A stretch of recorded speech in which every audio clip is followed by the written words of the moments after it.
সভার সভাপতি তথা অত্র মাদ্রাসার প্রতিষ্ঠাতা শিক্ষক এবং দীর্ঘ সময়ের সুপারিনটেন্ডেন্ট মৌলানা আব্দুল ওদুদ সাহেব, সম্মানিত আজকের সভার প্রধান অতিথি এবং এই মাদ্রাসার প্রাক্তন সুপারিনটেন্ডেন্ট মৌলানা নুরুল ইসলাম সাহেব, সম্মানিত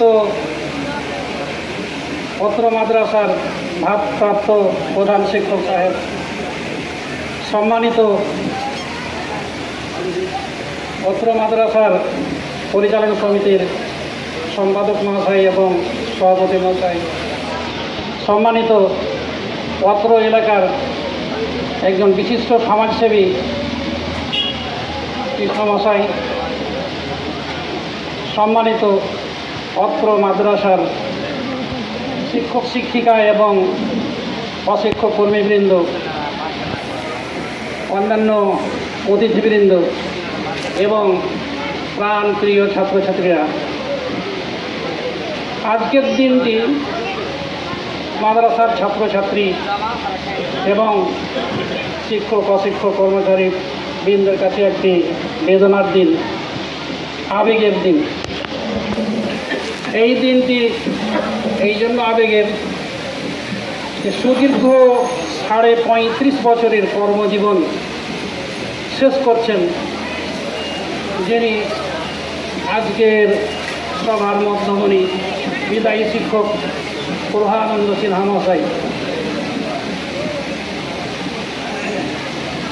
যদিও আজকে বিদায় জানাচ্ছেন প্রভানন্দ সিনহা মহাশয়কে, কিন্তু আসলে সেটা আমি মনে করি যে এটা বিদায় নয়, কেননা অন্তর থেকে মন থেকে কেউ কাউকে চিরতরে বিদায় জানাতে পারে না।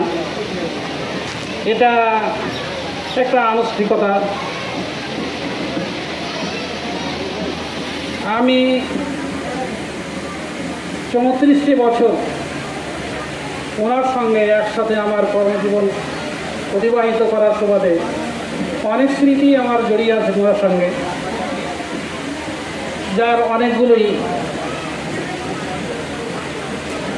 মৌলানা আব্দুল রশিদ সাহেব, মৌলানা নুরুল ইসলাম সাহেব বলে গেছেন। আমি দু একটি কিছু সংযোজন করতে চাই। তার মধ্যে আমি দেখেছি উনি শ্রেণীকক্ষে এবং শ্রেণীকক্ষের বাহিরে ছেলেদের প্রতি তার যে অনুশাসন এবং পরক্ষণেই কর্মনিষ্ঠা এবং সহাস্য কর্মচারীদের সহকর্মীদের সাথে সহাস্য সদাচরণ সৌহার্দ্য, যেটা কিন্তু কেউ ভুলতে পারবে না। আমার মনে আছে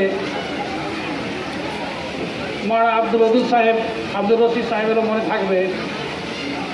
আমি একটি স্মৃতির কথা বলি। আমাদের শুরুর দিকটাই মাদ্রাসা তখন একদিন মর্নিং ক্লাস হতো, তখন কিন্তু ক্লাস 6:30তেই বসতো। ক্লাস শুরু হতো 6:30, সকাল 6:30। তখন আমি দেখেছি ওনাকে যে উনি সময়ের মধ্যেই শুধু রায়গঞ্জ থেকে এসে উপস্থিত হয়ে গেছেন। তখন দৌমানা থেকে, কারণ মাদ্রাসা আসার যোগাযোগ ব্যবস্থা ততটা ভালো ছিল না, আমি দেখেছি উনি দেখেননি যে এটা কাঠের গাড়ি না ইটের গাড়ি, যে কোনো গাড়িতেই তিনি উঠে পড়তেন সময়ের মধ্যে মাদ্রাসা আসার জন্য।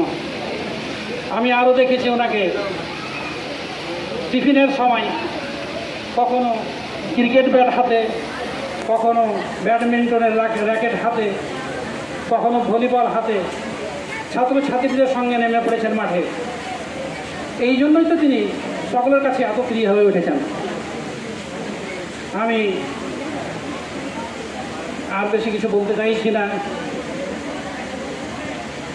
ওনার